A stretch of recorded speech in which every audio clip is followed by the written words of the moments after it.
नमस्कार दोस्तों, एसे न्यूज़ की टीम अभी भी उपस्थित है सतलोक आश्रम बैतूल में और यहाँ पर बाहर से कुछ अतिथि आए हुए हैं। हम उनसे जानेंगे कि यहाँ पर क्या व्यवस्था है, किस प्रकार से यहाँ पर व्यवस्थाएं बनी गई है और वो यहाँ पर आए तो उनको कैसा लगा। नमस्कार सर, क्या नाम है जी आपका? मेरा नाम अरुण गोटी है। मैं पूर्व जिला केंद्रीय सहकारी बैंक का अध्यक्ष रह चुका हूँ। अच्छा, आप अध्यक्ष रह चुके हैं तो सर हम आपसे जानना चाहेंगे कि जो सतलोक आश्रम बैतूल है, इस आश्रम में किस प्रकार की व्यवस्थाएँ बनाई गई है और आपको यहाँ आकर के कैसा लगा?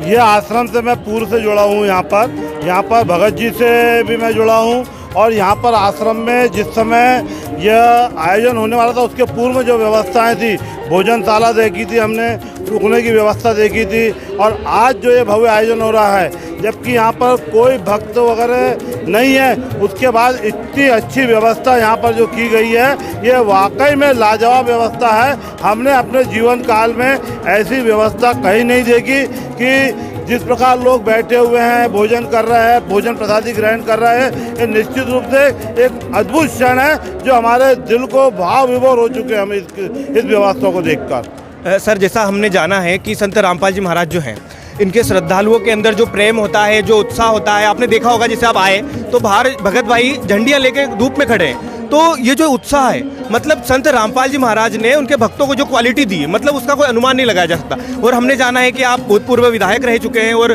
सोनार में भी आपका, हमको पता चला है कि आप सोनार भी हैं। तो आप एक अध्यक्ष पद पे रहने के बावजूद भी आप जैसे संत रामपाल जी महाराज की मुहिम में आप यहाँ पर देख पा रहे हैं कि यहाँ पर 51 से ज़्यादा दहेज मुक्त विवाह के लिए जोड़े बैठे हुए हैं। तो ये संत रामपाल जी महाराज की जो मुहिम है, आप इसको किस दृष्टि से देखते हैं? बहुत अच्छी मुहिम है। और आज रामपाल महाराज जी नहीं है, मगर उनके भक्तों में जो उत्साह है, उनके प्रति जो आस्था है, आस्था कोई एक दिन में पैदा नहीं होती किसी के प्रति। जब कोई समाज के लिए अच्छे कार्य करता है, उस कारण लोगों में आस्था आती है। और जो उन्होंने जो कार्य किए हैं लोगों को जोड़ने के लिए, धर्म से जोड़ने का, धर्म से जुड़ के लोग अपनी जो काया है, वो काया अपने जो कर्म है उनकी निद्रा करते हैं। इस प्रकार कोई एक दिन में व्यक्ति नहीं जुड़ता, ये बरसों की प्रेरणा और अच्छे कार्यों से आदमी जुड़ता है इन कार्यों से। सर, जैसे बताया जाता है कि संत रामपाल जी महाराज से जैसे कुछ लोग चिढ़ते हैं, मतलब उनसे द्वेष रखते हैं, द्वेष की भावना हम बोल सकते हैं, तो ऐसा क्यों? आप यहाँ पर देख रहे हो कि भंडार घर में किस प्रकार की व्यवस्थाएं, आप मेन रोड से लेकर के आप अंदर तक आए, आप दरबार साहिब में खड़े हुए हो, तो यहाँ तो ऐसा कुछ लगता ही नहीं कि संत रामपाल जी महाराज अपने भक्तों को या तो भड़काते हो या कुछ इसी कोई नॉलेज देते हो, ऐसा तो कुछ भी नहीं। एक भक्ति की जो सही विधि है वो यहाँ पर पाई जाती है। तो इस चीज को आप क्या कहेंगे? देखिए, राजनीति के कारण संत रामपाल महाराज जी के ऊपर जो कार्रवाई की गई है, एक राजनीति से प्रेरित होकर जो कार्रवाई हुई है, इसकी हम घोर निंदा करते हैं कि आज ऐसे व्यक्ति जो धर्म से लोगों को जोड़ने का काम कर रहे हैं, समाज को कुरीति से अलग करने का काम कर रहे हैं, समाज को सही दिशा देने का काम कर रहे हैं, और ऐसे संतों के ऊपर यदि कार्रवाई करते हैं तो निश्चित रूप से ठीक है, आज आपकी सत्ता है, आपने कार्रवाई कर ली, मगर आने वाला समय निश्चित रूप से रामपाल महाराज जी हमारे बीच में आएंगे और उनको कोर्ट के माध्यम से भी जो उनका जो कार्य नहीं किए हैं उनसे उनको छुटकारा मिलेगा और वो भक्तों के बीच में आके समाज को नई दिशा देने का एक बहुत जल्दी काम करने की ऐसी हमारी इच्छा है कि बहुत जल्दी उस पर कुछ ना कुछ कार्रवाई होगी और वो हमारे बीच में भक्तों के बीच में आएंगे।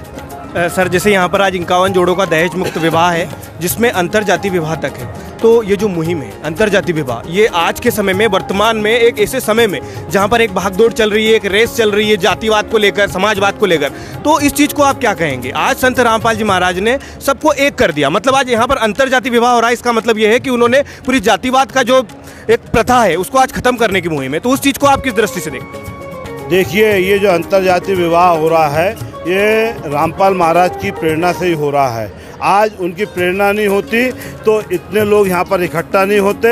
और ये जो विवाह के बंधन में बनने जा रहे हैं कि कौन कौन भाई दूल्हा किसी अन्य समाज का है, दुल्हन किसी अन्य समाज की है, ये उनकी प्रेरणा से ही एकजुट होकर लोग इस मुहिम को आगे बढ़ा रहे हैं। ये बहुत बड़ी बात है कि वो आज हमारे बीच में नहीं है, मगर उनके उद्देश्य को लेकर, उनकी प्रेरणा को लेकर आज जो यहाँ पर ये इतना एक नज़ारा, अद्भुत नज़ारा है, जो यहाँ पर सामाजिक लोग, अदर सब अन्य समाज के लोग यहाँ पर आके जो उनकी प्रेरणा है, उनके जो दिए वाले उपदेश हैं, उसको आगे बढ़ाने का काम कर रहे हैं। और एकजुट होकर उन्होंने दिखा दिया कि हम रामपाल महाराज के दिए वाले जो उद्देश्य हैं, उनके उपदेश हैं, उन पे आगे चल के इस कबीर पंथ को हम आगे लेकर जाएंगे और सबको एकजुट करने का, जोड़ने का काम करेंगे। सर, जैसे हमने पाया कि बाहर एक प्रदर्शनी लगी हुई है जिसपे लिखा हुआ है कि जीव हमारी जाति है, मानव धर्म हमारा, और हिंदू मुस्लिम सिख ईसाई धर्म नहीं कोई न्यारा। मतलब संत रामपाल जी महाराज ने एकमात्र विश्व के अंदर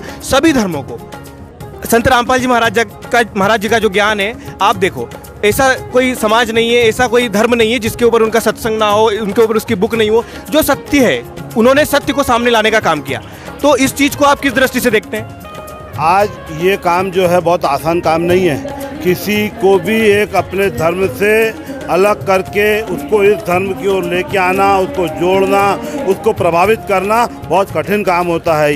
ये जब सत्य के मार्ग पे आदमी चलता है, जब ही कोई दूसरे को आदमी जोड़ पाता है। मैं भी आज यहाँ से जुड़ा हूँ, ये हमारे यूसुफ भाई हैं, ये हमारे सभी लोग जुड़े हैं। और बीच में हम 4-5 दिन पहले आए थे, भक्त जी ने हमको बताया था कि वहाँ पर जो हरियाणा में जो आश्रम है, वहाँ पर मुस्लिम समाज के लोग इससे जुड़े वाले हैं। और यहाँ पर भी आज देखिए सब आदिवासी समाज के लोग आए हैं, हरिजन समाज के लोग आए हैं, किराड़ समाज के लोग आए हैं, कुंभी समाज के लोग आए हैं, ब्राह्मण समाज के लोग आए हैं, ठाकुर समाज के लोग आए, सभी धर्मों के लोगों ने इससे अपना नाता जोड़ा है।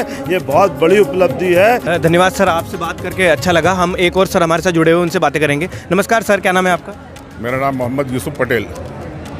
सर, आप भी देख रहे हैं सर जी से हमने वैसे जान लिया कि यहाँ पर क्या क्या व्यवस्था है, पर आप क्या कहना चाहेंगे? क्योंकि सतलोक आश्रम बैतूल को जिस प्रकार से सजाया गया है, यहाँ पर हम बोल सकते हैं कि ये सतलोक आश्रम बैतूल जो आपका क्षेत्र है, ये भक्ति का मुख्य केंद्र बन चुका है, जिसको हम हृदय बोल सकते हैं। ये मध्य प्रदेश का हृदय बन चुका है। तो आप इस दृष्टि को देखते हो, आप क्या बोलना चाहेंगे? देखिए, इसके पहले भी बैतूल जिले के अंदर बहुत से धार्मिक प्रोग्राम हुए हैं।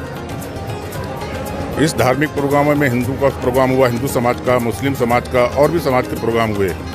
लेकिन ये जो प्रोग्राम हैं, ये मानवता के लिए इतना ज़बरदस्त संदेश है ये कि अगर एक बार आदमी इस आयोजन स्थल पर पहुंचेगा तो उसके हृदय के अंदर एक ऐसी ठंडक पहुंचेगी और वो इस बात को महसूस करेगा कि दुनिया के अंदर इंसानियत से बड़ा कोई मजहब नहीं और मानवता से बड़ी कोई बात नहीं।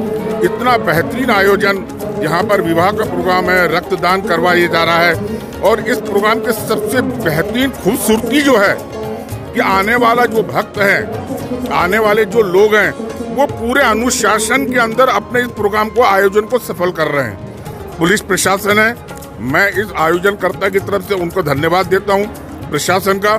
लेकिन प्रशासन की भी यहाँ पर जरूरत महसूस नहीं हो रही है। ये इस आयोजन की सबसे बड़ी खूबसूरती है। सर, जैसे यहाँ पर आज दहेज मुक्त विवाह है, जिसमें अंतरजातीय जैसे विवाह होंगे, यहाँ पर दहेज मुक्त विवाह अगर बोला जाए, संत रामपाल जी महाराज जी के पावन सानिध्य में उसे रमेणी कहते हैं। तो यहाँ पर 1 रुपये का ना तो दहेज लिया जाएगा, ना दहेज दिया जाएगा। हम देखते हैं कि वर्तमान में अगर किसी का लड़का नौकरी लग गया, कोई क्या हो गया, तो बड़ी बड़ी डिमांड की जाती है। पर यहाँ पर कुछ नहीं है। यहाँ पर ऐसे लोग भी हैं जिनकी रमणियाँ होती है, जो सर्विस में होते हैं, पुलिस में होते हैं, IAS होते हैं, IPS होते हैं, बहुत सारे भगत हैं। और संत रामपाल जी महाराज जी के पावन सानिध्य में टोटल ये बोध दिवस 10 आश्रमों में मनाया जा रहा है। तो ये रमेणी में जो दहेज ना लेना देना, इस चीज़ को आप क्या मानते हो? क्योंकि ये बहुत बड़ी कुप्रथा है। आज दहेज को लेकर बेटियों को गर्भ में मार दिया जाता है, हम देखते हैं आए दिन अखबारों में, हम न्यूज़ देखते रहते हैं। तो इस चीज़ को आप किस दृष्टि से देखते हैं? देखिए, हर धर्म में, हर समाज में अब इस बात का अलग ऐलान हो चुका है कि बिना दहेज मुक्त विवाह हो, लेकिन कोई भी धर्म, कोई भी समाज इसको फॉलो नहीं कर रहा है। लेकिन आज इस आयोजन स्थल पर इतने बड़े विवाह हो रहे हैं, हर समाज का, हर वर्ग का लोग मौजूद है। उनके जो विवाह हो रहे हैं, ये इस बात का ऐलान है कि रामपाल जी महाराज द्वारा दी गई शिक्षा, जिनको लोगों ने कबूल किया और हृदय के अंतर आत्मा की गहराइयों से कबूल किया, उनके इस कबूल करने पर उन्होंने इसको प्रैक्टिकली तौर पर जमीनी सतह पर उतारा।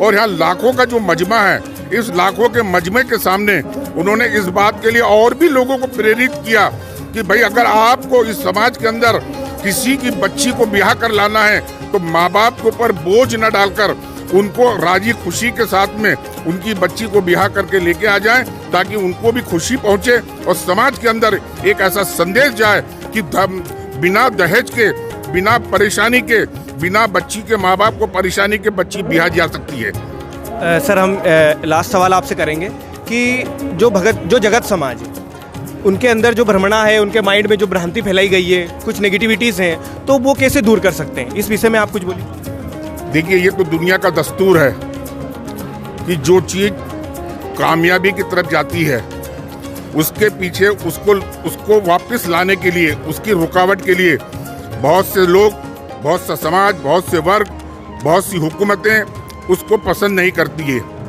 तो ये तो सारी चीज़ें ऐसी है कि लोगों के सामने आ चुकी है। अब आप लोगों के हृदय को परिवर्तन नहीं कर सकते। लोगों ने तय कर लिया है, लोगों ने ठान लिया है कि रामपाल जी महाराज के जो उपदेश हैं जीवन के अंदर अपनाने के लिए, वो उनके हृदय के अंदर, उनके जिस्म के खून के अंदर प्रवाहित हो रहा है। इसलिए अब उस चीज को बदलना शायद इस मानव के बस की बात तो नहीं है। ये सैलाब चल रहा है, ये सैलाब दिन पे दिन चलता रहेगा और ये समंदर की मौजों और समंदर के तूफानों की तरह ये इतना आगे बढ़ेगा कि इसके रास्ते में जो रुकावट बनेगा, खुदा ईश्वर, परम पिता ईश्वर उसको उस जगह से मिटा देगा।